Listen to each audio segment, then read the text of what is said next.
Terus bagaimana hubungan dengan anak saya yang sekolah di pesantren? Ini mau nanya. Muhammad sallallahu alaihi wasallam. Terima kasih Bapak. Perjalanan hidup yang panjang.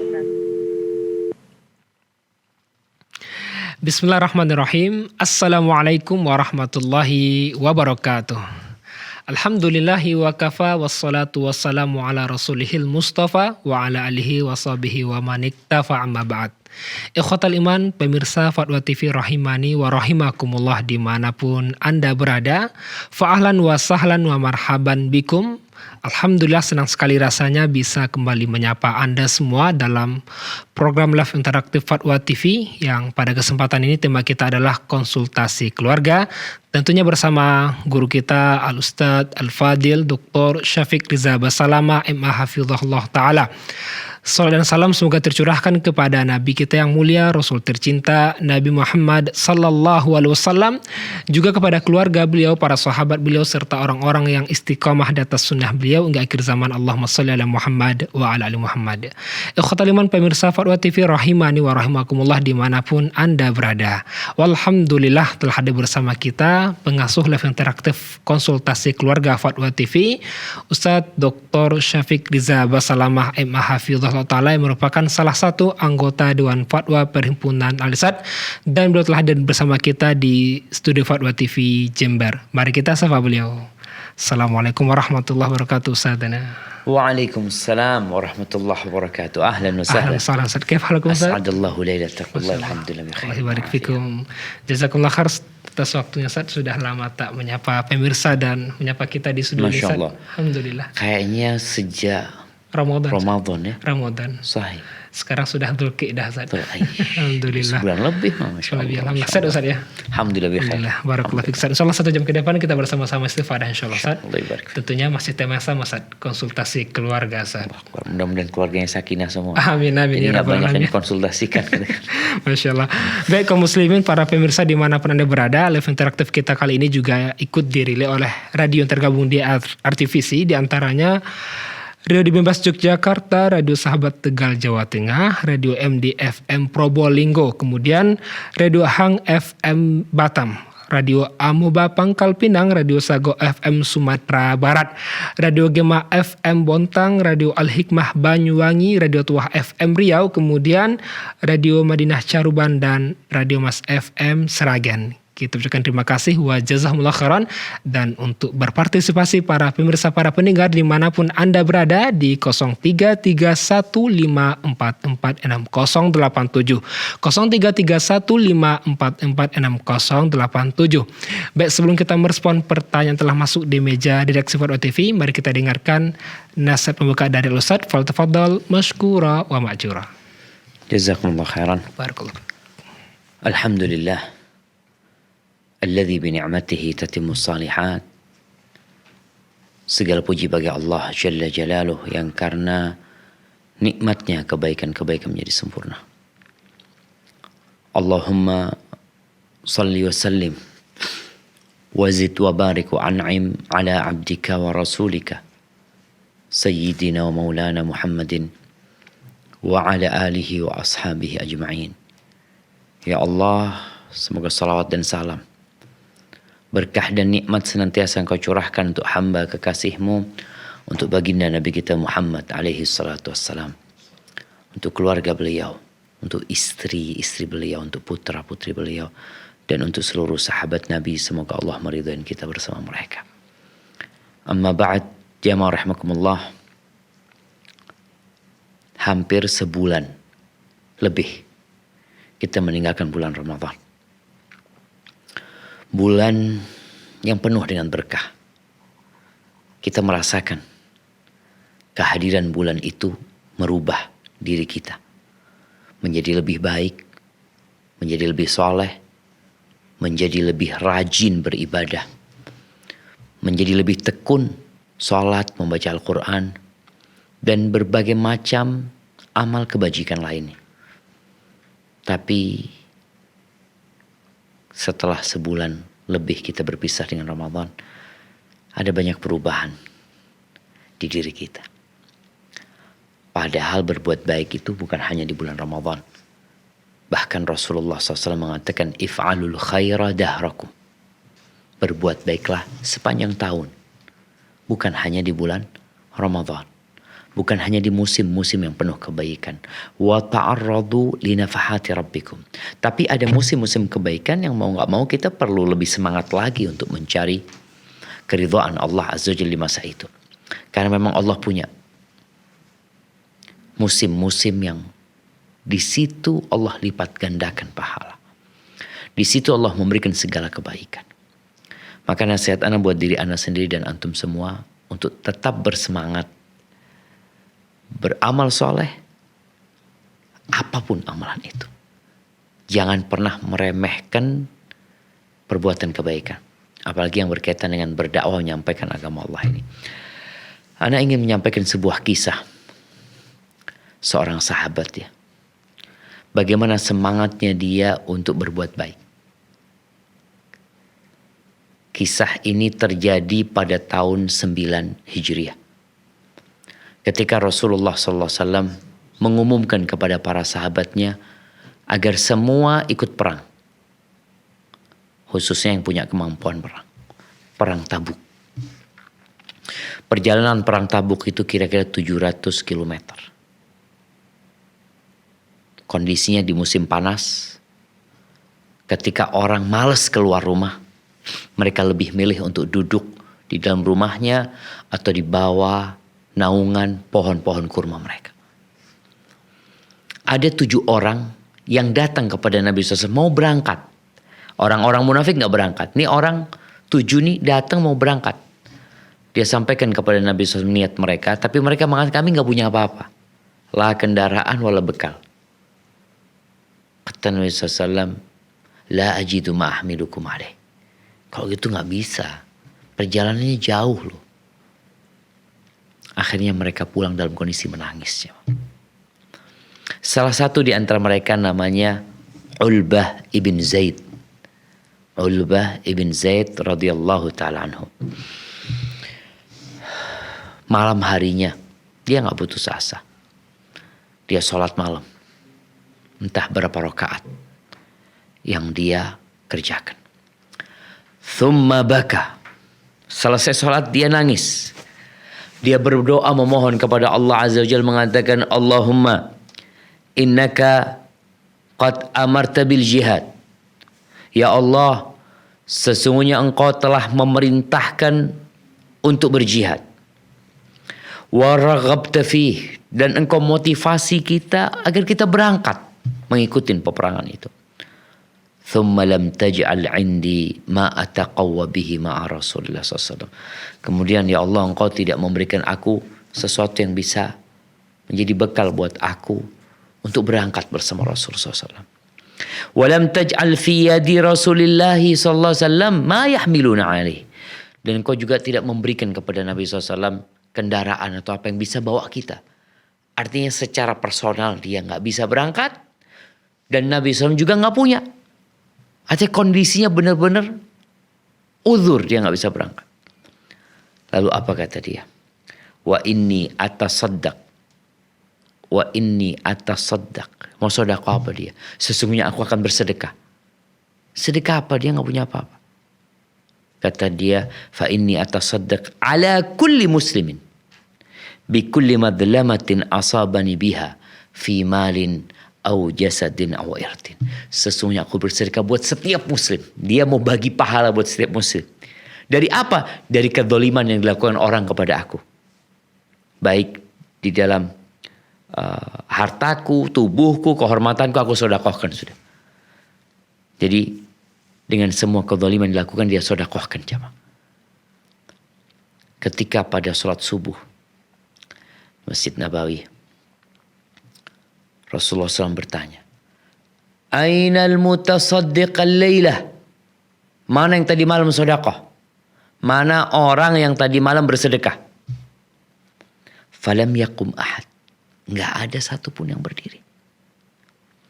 Thumma qala Rasulullah SAW, Ainal mutasaddiq falyakum?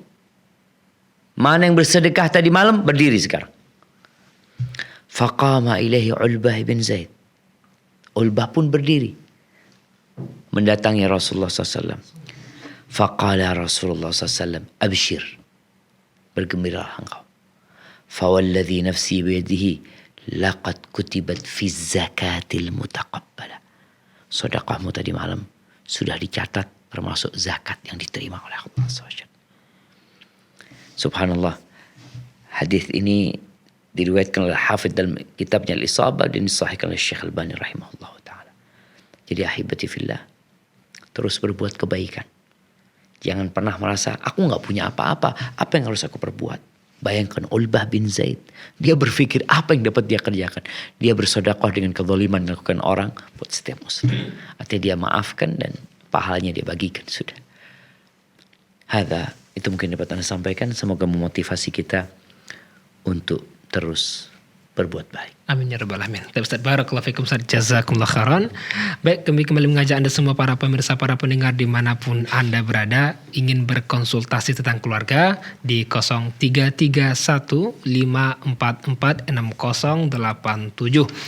Baik Ustaz, sudah ada pertanyaan telah masuk, kita coba bacakan. Yang pertama dari penanya di Jawa Tengah, Kota Semarang. Bismillah Ustaz. Seorang anak laki-laki mengalami kekerasan seksual oleh ayah kandungnya sejak bayi hingga balita. Kemudian kedua orang tuanya bercerai. Hak asuh jatuh kepada ibu kandung sampai usia anaknya mumayyiz. Setelah mulai pubertas, anak bisa mengingat kejadian kekerasan seksual dengan detail dan mulai paham bagaimana Islam mengatur silaturahim anak tersebut dengan ayah kandungnya yang tidak ada kontak maupun nafkah dari ayahnya kepada anaknya tersebut. Sulit diketahui apakah ayat tersebut masih menjalin hubungan sesama jenis seperti dulu atau tidak. Na'udzubillah min kulli su'in wa makruh jemaah. Ada orang-orang yang sakit. Yang saat ini penyakit ini oleh dunia mulai dianggap lumrah, LGBT. Bahkan kita tahu perusahaan-perusahaan besar dunia itu mendukung. Benar-benar. Dan mereka menganggapnya sebagai hak asasi manusia. Subhanallah. Kalau dia manusia yang benar, gak kayak gitu kan. Kan Allah Azza wa Jalla menciptakan Adam sama Hawa. Bukan Adam sama Ali. Enggak gitu loh. Artinya ciptaan Allah itu benar. Benar. Tapi kondisi manusia yang rusak, yang berusaha manusia ini untuk menganggap itu lumrah, itu wajar. Enggak, itu enggak wajar. Itu penyakitnya.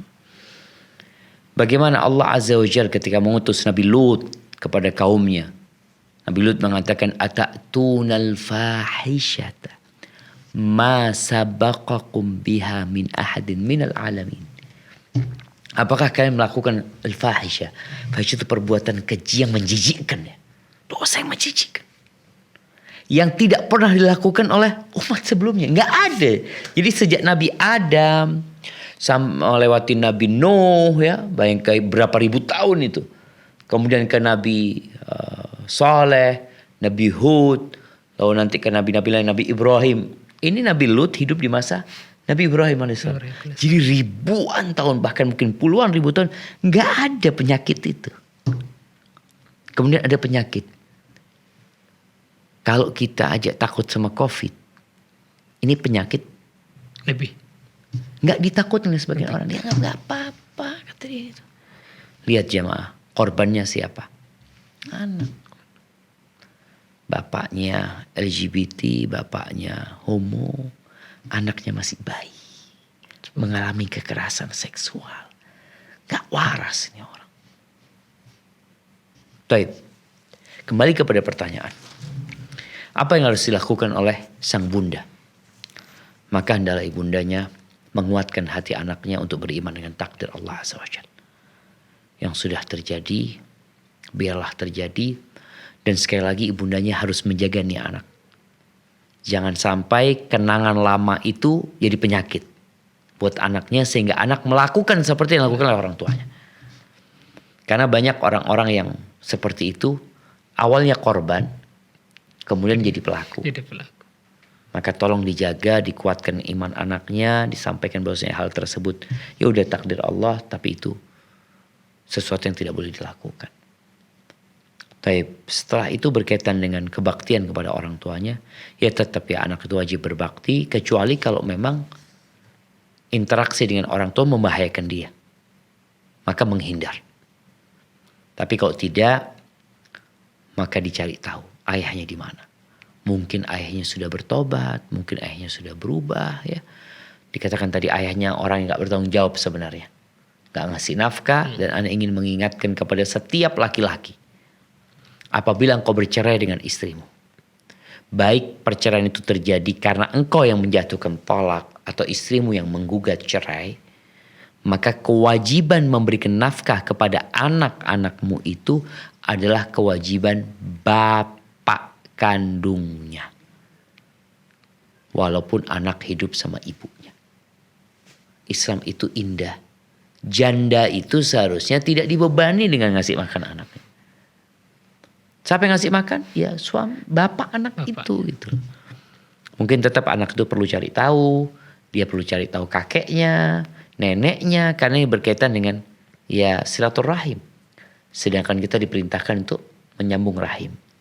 Tapi kalau memang ada kondisi yang membahayakan dia, nggak apa-apa menghindar dari silaturahim itu.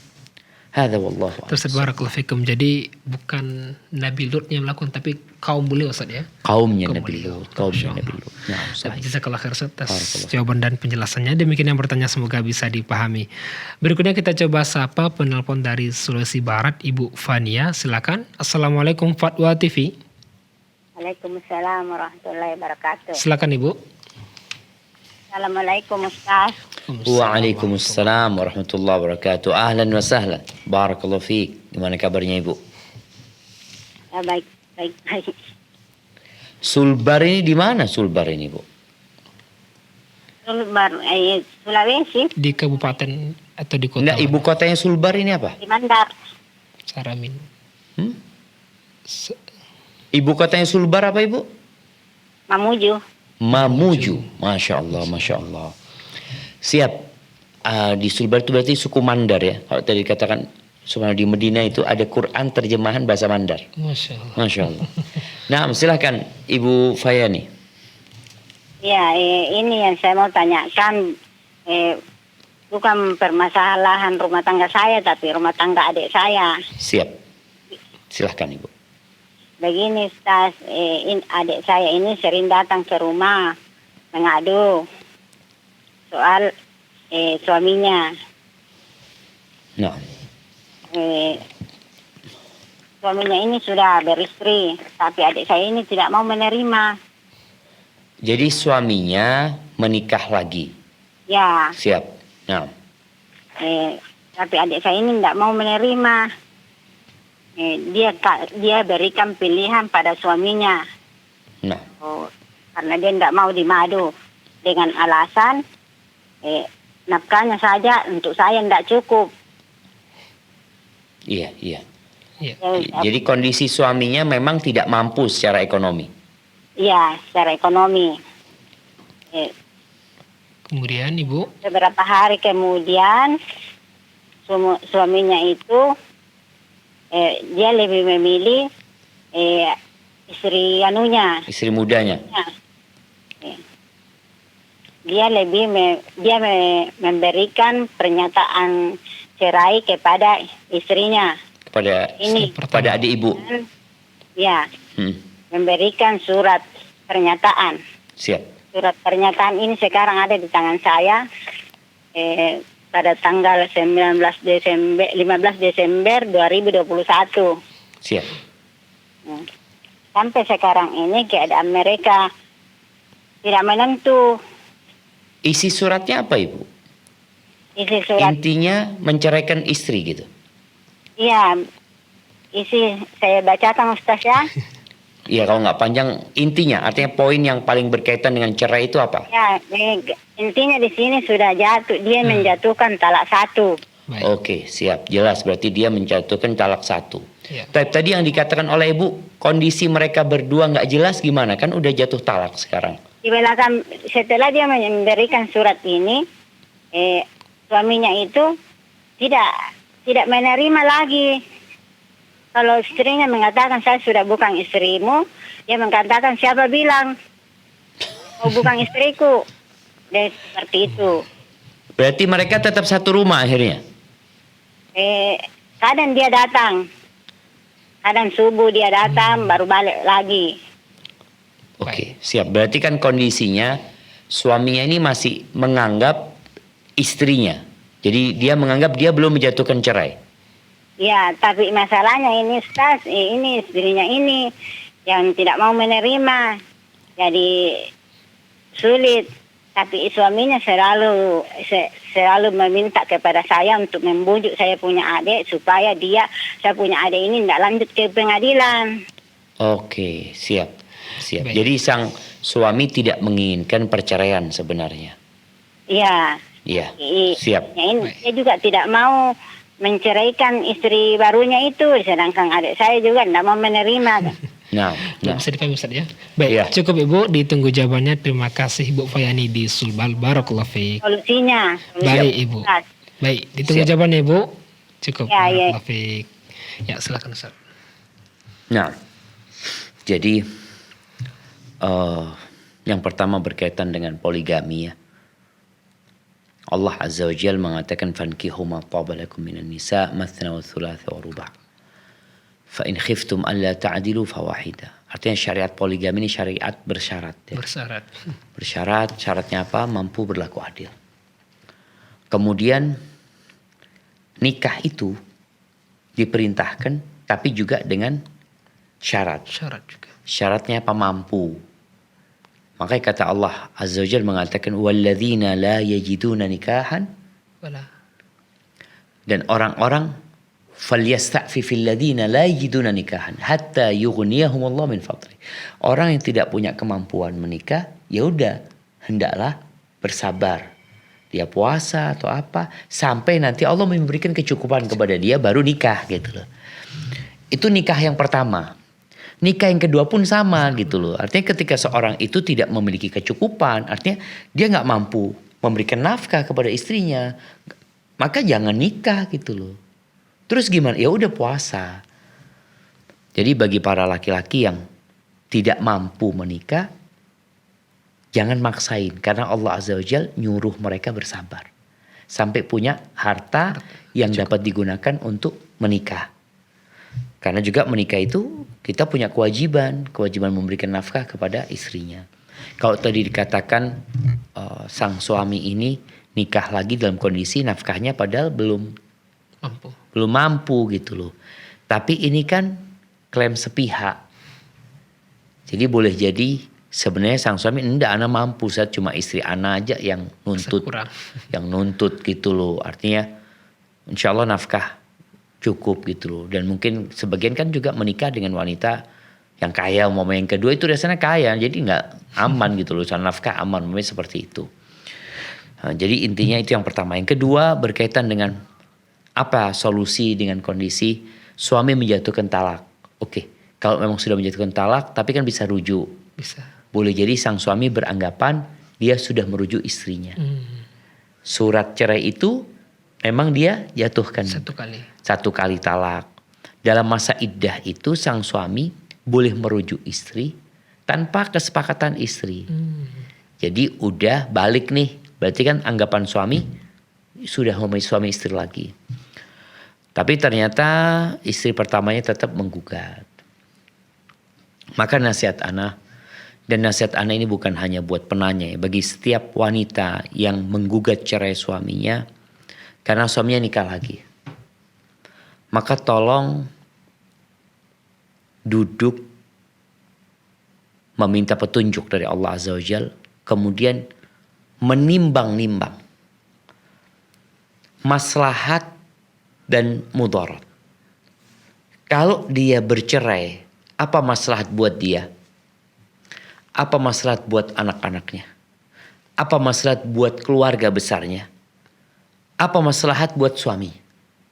Apa maslahatnya? Karena kita tahu perbuatan yang paling dicintai oleh iblis itu cerai. Boleh menceraikan, boleh gugat cerai kalau ada sebabnya dan dilakukan sesuai dengan syariat. Kalau sudah ditimbang tadi maslahatnya. Maslahatnya apa kalau dia bercerai? Kalau ternyata nggak ada maslahatnya kecuali menaati syaitan. Jadi kadangkala yang ada di benak sebagian wanita itu rumah tangganya baik-baik. Memang suaminya sudah punya istri lagi. Tapi rumah tangganya baik-baik, nggak ada apa-apa. Yang nggak baik apa? Pikirannya. Memikirkan suami kayak gini, suami kayak gini. Jadi yang masalah itu bukan di rumah tangga. Rumah tangganya baik-baik. Kehadiran perempuan itu tidak merusak rumah tangganya. Kecuali kehadiran perempuan itu membuat suami jarang pulang ke rumah. Akhirnya suami jadi zalim. Kalau ternyata enggak suami anak, gimana suami? Ya alhamdulillah datang ke rumah, ngasih nafkah, ketemu sama anak-anak. Terus nggak ada masalah, nggak ada masalah. Masalahnya apa? Perasaan, pikiran. Maka tolong pikiran itu, dan itu yang dilakukan setan. Setan ini nggak bisa maksa orang berbuat dosa. Apa kata Allah? Yang dilakukan setan itu, alladzi yuwaswisu fi suduri. Bas, was-was aja. Maka nanti setan itu pada hari kiamat dikasih mimbar sama Allah Azza wa Jalla. Iblis itu, jadi dia dikasih kesempatan untuk, apa istilahnya sekarang ini? Jumpa pers ya. Jumpa pers. Coba ketemu sama fan-fan dia yang nurut sama iblis semua, ketemu sama dia nih, Ternyata, iblis nih sekarang. Ternyata Iblis mengatakan kepada mereka, jangan nyalahkan ana. Jangan nyalahkan ana. Kenapa? Kata iblis, wa ma kana li alaikum min sultan. Aku itu nggak punya kekuatan untuk memaksa kalian berbuat dosa, nggak ada. Iblis nggak punya. Orang ketika membunuh, apakah iblis yang memegang tangannya kemudian menyuruh dia membunuh? Enggak. Orang yang bunuh diri. Sebagian orang kadangkala ketika kondisi rumah tangganya kacau, dia berpikir bunuh diri. Apakah iblis yang memegang tangan dia kemudian membuat dia menggorok lehernya? Enggak. Iblis cuma yuwaswis. Bas, bisikan-bisikan. Maka nasihat anak ketika bisikan itu datang, kata Allah Azza wa Jalla, fa imma yanzaghannaka minasyaitani nazghun fasta'id billah. Katakan a'udzu billahi minasyaitonir rajim. Katakan qul a'udzu birabbin nas, malikin nas, ilahin nas, min syarril waswasil khannas. Kerjanya apa? Alladzi yuwaswisu fi sudurin nas. Nabi Adam itu bisa turun dari surga sama Hawa. Emang dipaksa sama iblis? Didorong sama iblis? Enggak. Cuma dibisik-bisikin. Dirayu saja. Dan rayuan iblis itu mematikan. Karena dia akan gunakan kata-kata yang indah supaya orang ini jadi tertarik. Akhirnya dia gugat cerai. Dia berpisah sama suaminya. Iblis mengatakan apa kepada Nabi Adam sama Hawa? Hal adulluka ala syajaratil khuldi wa mulkin la yabla. Ya Adam, engkau mau gak aku kasih tahu? Kasih tahu apa? Pohon kekekalan. Kerajaan yang gak ada habisnya. Sekarang iblis itu godain perempuan ini supaya cerai. Engkau ahsan cerai. Selesai gak kepikiran lagi sama suamimu. Suamimu mau sama bini mudanya. Udah gak kepikiran lagi. Bohong tuh iblis. Bohong. Engkau bahagia, bohong. Jadi bohongin aja. Maka nasihat anak jangan didengerin. Artinya ketika timbang maslahat. Kalau memang enggak Ustaz, anak harus cerai. Oke, kenapa masalahnya cerai? Ada masalah di rumah tanggamu. Kalau enggak ada, jangan. Ada masalah Ustaz. Suami akhirnya suka mukul. Mamanya seperti ya. Suami enggak ngasih nafkah. Jadi masalahnya memang masalah. Tapi kalau ternyata suamimu baik-baik. Dia menikah lagi. Mungkin istrinya 2, mungkin 3. Tapi dia baik-baik. Ya udah. Jalanin. Oh ngomong doang enak Ustaz gitu. Bukan masalah yang ngomong. Yang gak enak itu pikirannya. Coba bayangin ya. Aisyah radhiyallahu ta'ala. Ana sering sampaikan. Aisyah radhiyallahu ta'ala itu istri Nabi yang paling dicintai. Jadi Rasulullah SAW kalau ditanya. Man ahabun nas ilaih. Qala Aisyah. Tapi kecintaan Nabi kepada Aisyah radhiyallahu ta'ala tidak membuat Nabi mengurungkan niat poligami. Enggak. Nabi nikah lagi 2, 3, 4, 5. Tapi cintanya berubah sama Aisyah? Enggak. Enggak gitu loh. Maka bagi para wanita khususnya istri pertama jangan khawatir. Karena nanti suami Anda berubah. Ya udah, bagaimana suaminya tetap cinta sama engkau. Jadi cinta itu bisa dipupuk. Dan kalau bicara hidup, ya kita hidup ya kayak gini. Dan Allah ketika mensyariatkan poligami, Ana ingatkan kepada semua, itu sudah ditakar sesuai dengan kekuatan wanita. Dikatakan berat tapi mampu. Berat tapi mampu. Loh kenapa Ustaz kok ngomong seperti itu? Karena Allah yang bikin itu syariat. Allah yang mengatakan fankihu. Nikahi itu. Yang baik-baik 2, 3, 4. Allah yang nyuruh. Berarti syariat ini bisa diterima, bisa dilakukan dan sudah terbukti. Jadi jangan merasa aku orang yang pertama di poligami. Enggak. Udah banyak. Dan contoh itu kan Nabi SAW. Iya, makanya contohnya Nabi SAW. Contohnya itu berat. Aisyah itu membagi malamnya 9 hari sekali. Engkau enggak. Engkau separuhnya. Kalau suaminya istrinya 4 ya separuhnya 4 hari sekali kan. Ini Aisyah radhiyallahu ta'ala 9 hari sekali. Baru ketemu Nabi SAW nginep di rumahnya. Maka berarti untuk engkau ya tadi udah ditakar. Maka nasihat Ana mungkin sang kakak ngasih nasihat kepada adiknya seperti itu. Rumah tanggamu baik-baik enggak? Kalau nggak ada masalah berarti masalahnya di mana? Di pikiran. Nah, pikirannya ini yang perlu diperbaiki. Kadang-kala perempuan itu lebih nurut sama iblis daripada sama perintah Allah Azza wa Jalla. Sehingga akhirnya rusak. Maka tadi ajak duduk, ibu tanya sama adiknya, apa manfaatnya kalau engkau cerai? Sebutkan. Sebutkan ini manfaatnya. Kalau engkau cerai, apa manfaatnya? Sehingga orang itu benar-benar mengambil keputusan setelah mempertimbangkan. Jadi bukan emosi. Karena kalau sudah emosi, Nabi SAW mengatakan, la taghdab, jangan marah. Emosi itu seperti badai. Badai itu kalau datang menghancurkan kapal. Hancur tuh kapal, tapi simpul tali gak bisa dibuka. Karena simpul tali itu dibuka tidak dengan marah, tapi dengan pelan-pelan. Maka nasihat Ana insya Allah bagi sampaikan kepada adik, dia mampu. Kenapa mampu? Karena Allah Azza wa Jalla sudah menakar syariat ini sesuai dengan kemampuan. Kecuali ada unsur kezaliman dalam rumah tangga, ya lain lagi. Jadi gugat cerainya bukan karena suami nikah lagi, tapi karena suami zalim. Suami tidak melaksanakan kewajibannya. Hadza wallahu a'lam. Barakallahu fikum Ustaz. Jazakumullah khairan atas jawaban dan nasihatnya. Semoga bisa dipahami oleh bertanya. Berikutnya kita coba sapa penelpon dari Asahan Pak Tiasia. Assalamualaikum Fatwa TV. Silakan Bapak. Assalamualaikum Fatwa TV. Halo. Ya, silakan Bapak. Sebaik-baik sholat macam mana Pak yang sebaik-baiknya? Sholat apa ini? Sholat sunnah? Sholat wajib lah. Sebagus-bagus sholat macam mana caranya? Baik, cukup Bapak. Ya. Barakallahu fiik. Terima kasih Pak Tias di Asahan. Silakan Ustaz. Masya Allah, Asahan ini dekat Medan sana kan? Iya benar Ustaz. Masya Allah. Anak ingat dulu ada kawan dari Asahan, Masya Allah. Tapi Pak Tias, kalau bicara sebaik-baiknya sholat, yang pertama berkaitan dengan tata cara sholat itu. Tata cara sholatnya Nabi SAW mengatakan, Sallu kama ra'aitumuni usalli. Sholatlah kalian sebagaimana kalian melihat aku sholat. Ini tata caranya.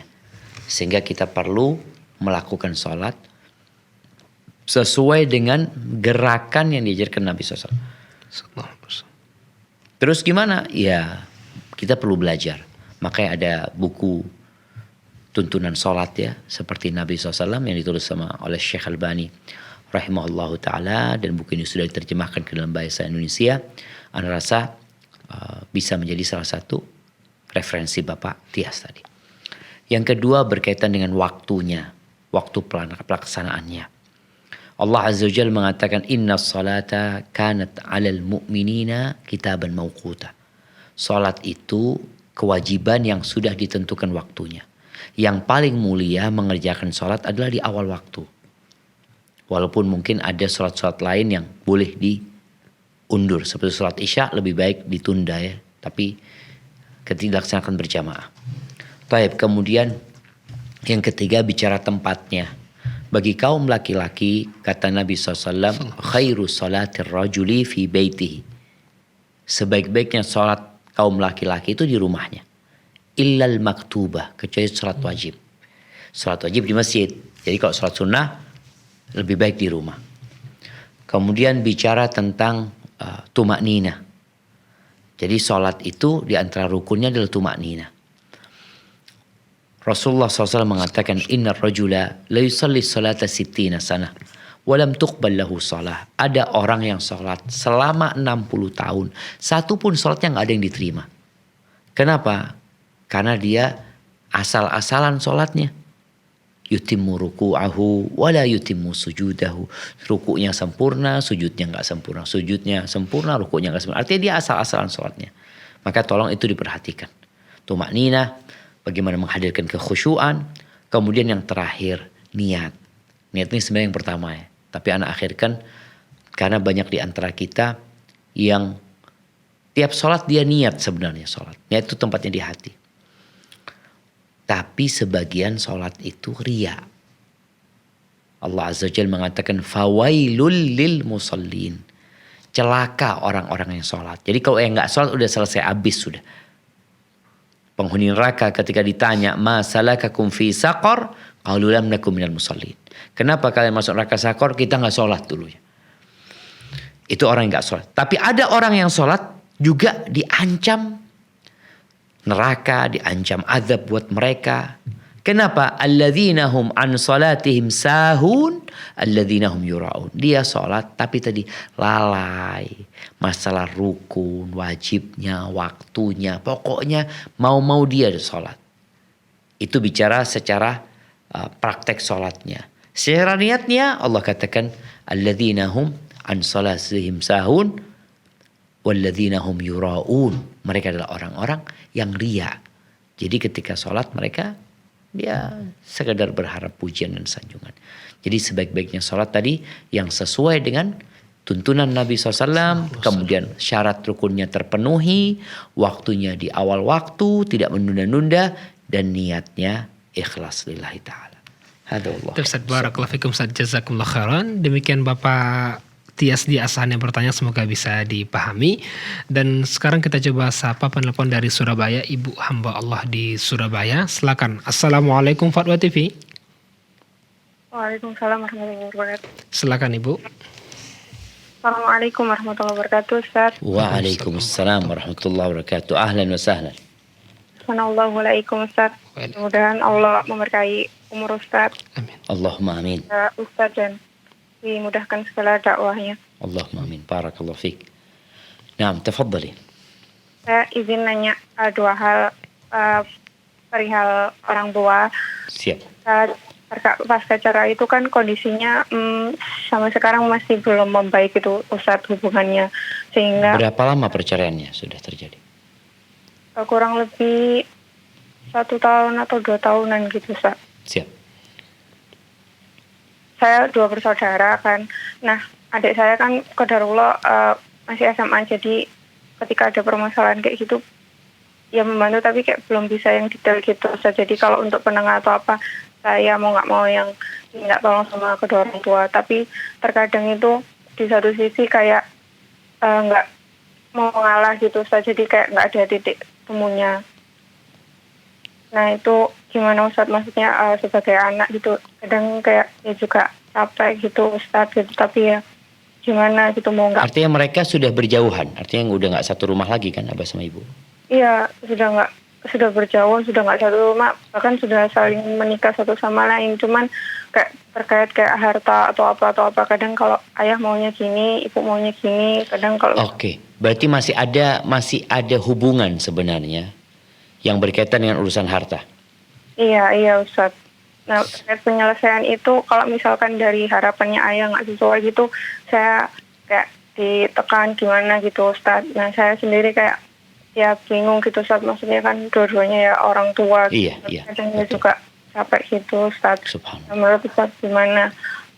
Terus kemudian saya yang kedua kan ibu saya udah nikah lagi, tapi qadarullah kan nggak tahu ya Ustaz, kan qadarullah dua-duanya masih belum ngaji gitu Ustaz, jadi ibu saya qadarullah juga mau cerai lagi.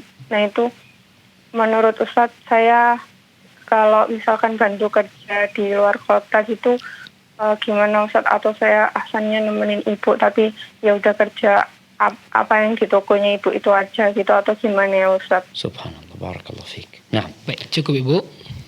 Ya, Barakallahu fiik. jazakallahu khairan. Wa iyyaki. Masya Allah. Hayakumullah. Terima kasih Ibu di Surabaya. Tafadhol Ustaz. Ya, ini salah satu dampak dari perceraian tadi kan, yang akhirnya berdampak kepada anak ya. Baik, ahibati fillah, pemirsa Fatwa TV dimanapun antum berada, semoga Allah merahmati kita semua. Kalau harus terjadi perceraian, maka tolong disesuaikan dengan sunnah, agar dapat mengecilkan dampak buruk dari perceraian itu. Baik, sekarang bagaimana sikap seorang anak menghadapi dua orang tuanya yang sudah bercerai, yang dua-duanya sudah menikah, tapi masih ada masalah. Maka insya Allah anak ini bisa menjadi pendamai. Dengan cara apa?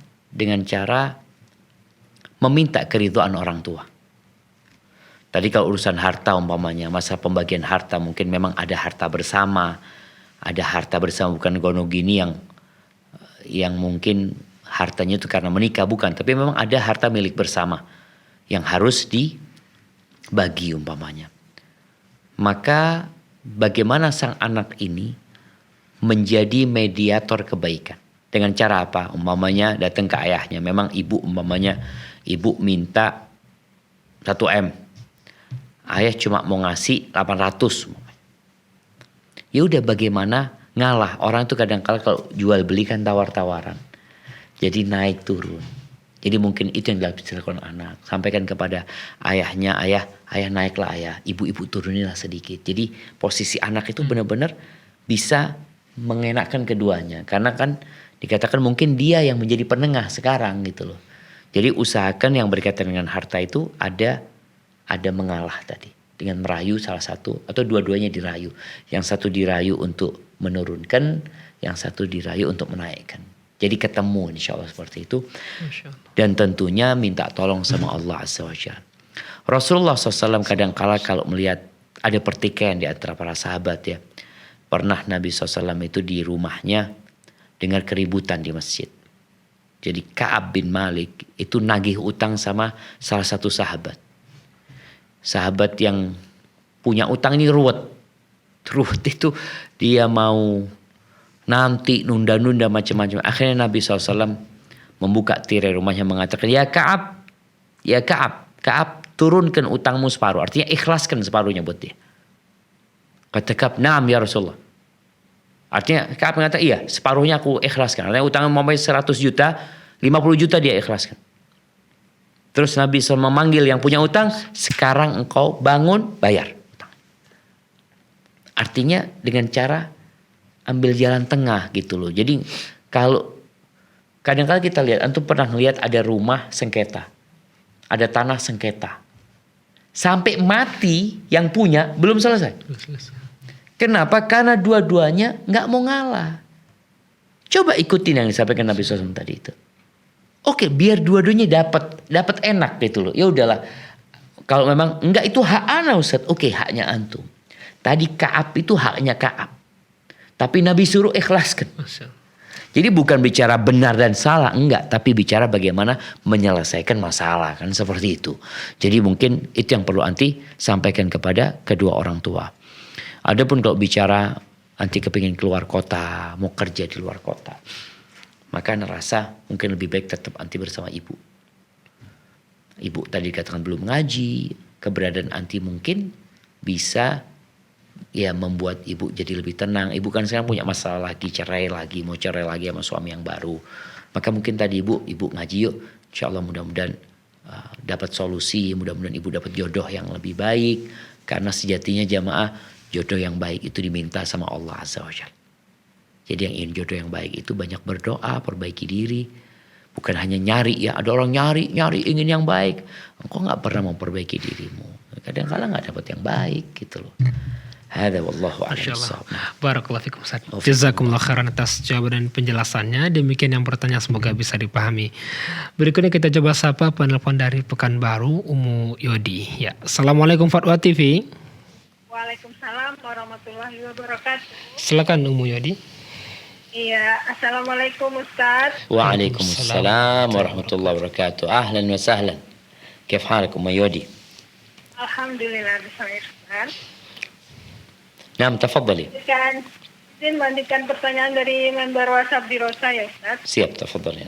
Yang pertama itu, Ana punya anak gadis, dia 21 tahun.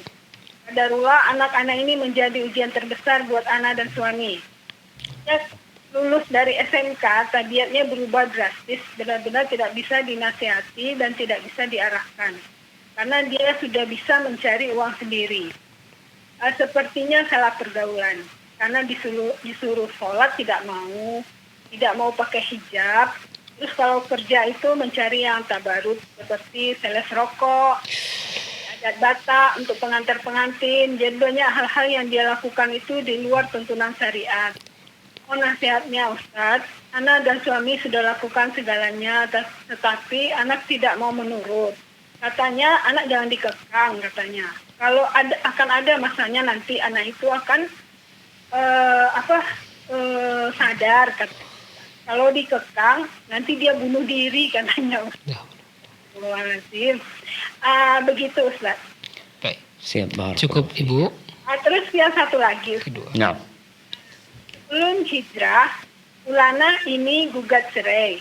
Setelah beberapa tahun kemudian, Sulana hijrah dan baru tahu kalau mahar yang dulu diberikan mantan suaminya harus dikembalikan. Yang mau ditanyakan bagaimana cara mengembalikannya karena mantan suaminya sudah meninggal dan keluarga besar dari suami itu juga sudah meninggal lebih dulu. Kemana harus diserahkan maharnya itu, Ustaz? Masya Allah, Baik. barakallahu fiik. Barakallahu fiik. Terima kasih Umu Yodi di Pekanbaru. Ditunggu jawabannya. Silakan Ustaz. Masya Allah.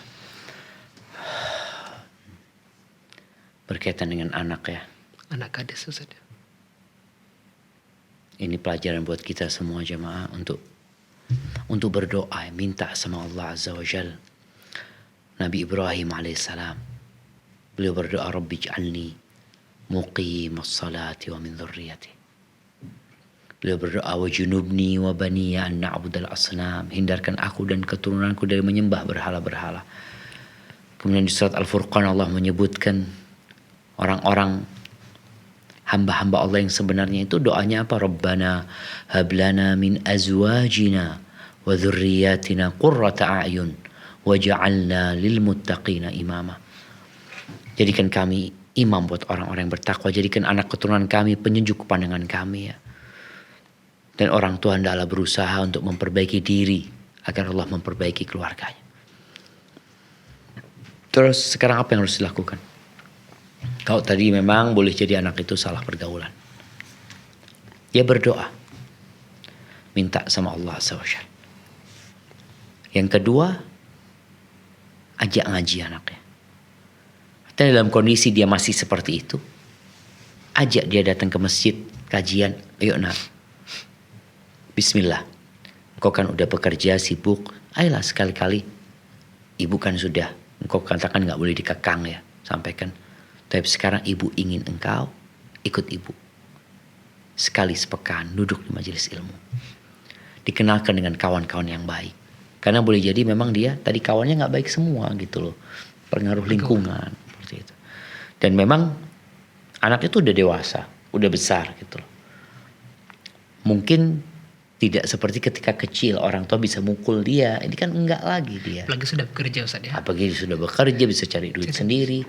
Maka paling tidak orang tua minta kepada dia untuk ikut kajian. Sesekali dibawa ke ziarah kubur ya. Bagaimana sekarang mengkondisikan hatinya supaya lembut. Insya Allah dengan ziarah kubur ya. Mungkin bisa diajak acara-acara sosial ya. Bakti sosial. Datang ke rumah sakit lihat orang-orang sakit. Ziarah sama mereka. Mudah-mudahan itu dapat melembutkan hatinya. Karena memang ada hati yang gak bisa dikasih nasihat. Gimana caranya? Ya dilembutkan dulu baru dia bisa ngasih nasihat. Ada hati yang udah seperti gelas kebalik. Mau disiramin air satu tangki, ya tetap nggak ada yang masuk. Caranya gimana? Ya dibalik dulu. Seperti itu. Nah, sekarang bagaimana usaha membalik itu? Salah satunya tadi udah disebutkan berdoa ya. Diajak kajian anaknya. Kemudian diajak ziarah kubur. Diajak ziarah orang-orang yang sakit ya. Kemudian dipertemukan dengan kawan-kawan yang baik. Kemudian kalau memang berkaitan dia mau kerja, tadi bagaimana orang tua membantu, ya kita carikan pekerjaan buat dia, tapi yang baik. Hadza wallahu a'lam. Yang kedua Ustaz, mahar kalau ketika cerai diserahkan. Bicara ya, jadi mahar tuh nggak harus semuanya. Jadi ada yang dikembalikan. Iwat itu boleh jadi ya apalah yang dikembalikan. Mamanya maharnya 100 juta, suami kasih 1 juta udah nggak apa-apa. Artinya suami nerima. Jadi sekedar untuk menyempurnakan akad khulunya itu aja. Suami kan udah berapa 100 ribu seperti itu. Sekarang kalau memang tadi ternyata udah meninggal suaminya, keluarga suami juga nggak ada, ya udah, wallahu alam, anda nggak tahu, mungkin disedekahkan ya atas nama suami. Jadi itu miliknya suami yang dia sedekahkan karena memang nggak ada yang mau nerima, yang disedekahkan atas nama suaminya. Tapi kalau masih ada ahli warisnya, ya diberikan kepada ahli warisnya. Afan Ustaz, untuk mahar dikembalikan ini, walaupun nikah sudah lama dan sudah dukhul tadi Ustaz, dikembalikan Khulu. juga. Iya, artinya kan sudah khulu, ini gue cerai kan. Khulu. Artinya dia khulu. Maka sebagian ulama mengatakan khulu itu ya harus ada iwab, harus ada imbalan yang dibalikin gitu. Jadi masalah itunya dulu nggak ada pengembalian itu gitu loh. Maka si istri kan bingung ini gimana gitu loh. Jadi kalau suami yang menceraikan istri ya nggak ada pengembalian, tapi karena istri yang menggugat suami seperti itu. Jazakallah khair, hayakumullah. Demikian umumnya bertanya di Pekanbaru, semoga bisa dipahami. Berikutnya kita bacakan mungkin terakhir Ustaz. Pertanyaan kan waktu membatasi kita. Berikutnya dari Ibu Nia di Jawa Timur, Kabupaten Lumajang, Ustaz. Bismillahirrahmanirrahim. Saya bertanya Ustaz, kalau sabar itu tidak ada batasannya,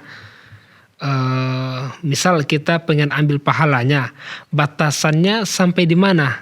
Kita nggak dikatakan zalim ke diri sendiri, Ustaz. Atau batasan tuh sampai di mana batasnya sabar itu, Ustaz? Nah, subhanallah jemaah. Jadi gini, bicara sabar itu, ada sabar yang karena musibah menimpa kita. Maka sabarnya kita ya sampai mati kita sabar menghadapi musibah tersebut. Ada sabar terhadap kezaliman orang. Sebagaimana Rasulullah SAW ya dibully, dimaki sama orang-orang ya. Maka Nabi SAW bersabar bahkan memaafkan mereka. Tapi ada kondisi-kondisi yang Nabi tidak memaafkan mereka. Nabi memberikan hukuman kepada mereka. Bukan Nabi tidak sabar, tapi sejatinya itu dilakukan untuk memperbaiki. Maka kalau dikatakan tadi ibu ini, karena dia tidak menceritakan apa masalahnya gitu loh. Jadi kalau ada orang yang suka membuli dia, memaki dia, dan dia mengatakan boleh dia balas, boleh. Mendoakan keburukan orang yang dizalimi itu bukan berarti dia diam aja. Dia boleh membalas. Dia boleh menuntut. Dia boleh menggugat. Bahkan dia boleh mendoakan keburukan. Allah Azza wa Jalla mengatakan la yuhibbullahu al-jahra bisu' minal qawli illa man zulim. Allah enggak suka dengan ungkapan-ungkapan yang buruk kecuali orang yang dizalimi. Jadi tergantung kondisimu. Kalau engkau mengatakan anak enggak ada masalah, Ustaz, anak akan bersabar, sudah. Tapi kalau dikatakan ini orang, Ustaz, kalau anak diam, Ustaz, kayaknya dia akan menginjak-injak anak. Bahkan mungkin dia akan melakukan ini kepada orang lain. Maka bagaimana? Oh, orang ini enggak boleh dibiarkan. Jadi seperti itu. Karena sejatinya sabar itu gak ada batasnya. Tapi bukan berarti kita itu mendiamkan kezaliman yang terjadi. Boleh jadi kezaliman itu kalau dibiarkan ya kita akhirnya mendorong orang itu melakukan kezaliman. Mungkin seperti itu. Hadza wallahu a'lam. Ustaz, barakallahu fikum Ustaz, jazakumullah khairan. Demikian yang bertanya semoga bisa dipahami dan merupakan pertanyaan terakhir pada perjumpaan kali ini, Ustaz. Insyaallah kita Dan ketemu lagi sering jumpa hari kita, Ustaz, di sini, Ustaz, dan juga para pemirsa, insyaallah Insyaallah. istifadah dengan ilmu, Ustaz. Barakallahu fikum. Jazakumullah khairan, Ustaz, atas waktu dan ilmunya. Demikian para pemirsa, para pendengar dimanapun Anda berada yang dapat kami sajikan pada kesempatan kali ini. Semoga bermanfaat dan terus saksikan acara live interaktif Fatwa TV setiap hari Senin hingga Jumat setiap pekannya. Dan untuk mendapatkan informasi kegiatan Dewan Fatwa Perhimpunan Al-Irsyad, Anda dapat akses di website kami www.dewanfatwa.com, dan untuk Fatwa TV di www.fatwatv.id. Syukron, jazakumullah khairan atas kebersamaan semua. Kita tutup dengan baca doa kafaratul majlis. Subhanakallahumma bihamdika asyhadu an la ilaha illa anta astaghfiruka wa atubu ilaik. Wassalamualaikum warahmatullahi wabarakatuh.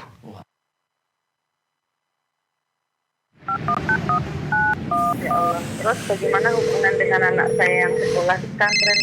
Ini mau nanya. Muhammad sallallahu alaihi wasallam. Terima kasih Bapak. Perjalanan hidup yang panjang